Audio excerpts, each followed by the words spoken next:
প্রায় অনেক দিনই কিন্তু আমাদের দুষ্টুটার ভিডিও দিইনি, আবার দেয়া শুরু করছি।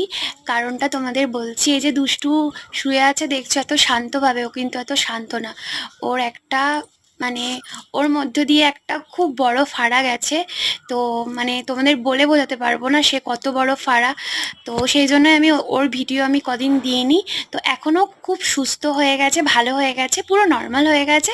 তো এটা কিছুদিন আগেই করে রেখেছিলাম, বাট ও অসুস্থ ছিল বলে আমি ভিডিওটা আপলোড করিনি। এখন সুস্থ হয়েছে বলে আমি আপলোড করলাম।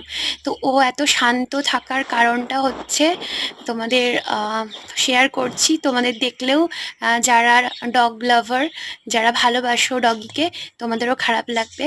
দেখতে পাচ্ছ কতটা ঘাটা হয়েছে। আমাদের মেন গেটটা খুলতেই তো মানে ও বেরিয়ে গেছে, তখন বাধা ছিল না, বেরিয়ে গেছে আমার সাথে সাথে। আর সঙ্গে সঙ্গে 3-4টে কুকুর রাস্তার সামনে ঝগড়া করছিল, আর তারা এসে আমার সোনাকে ঘাপ করে কামড়ে দিয়েছে। একটা কুকুর বদমাশ ছিল, তো ও প্রচণ্ড আহত হয়েছিল, বিশাল রক্তাক্ত হয়ে গেছিল।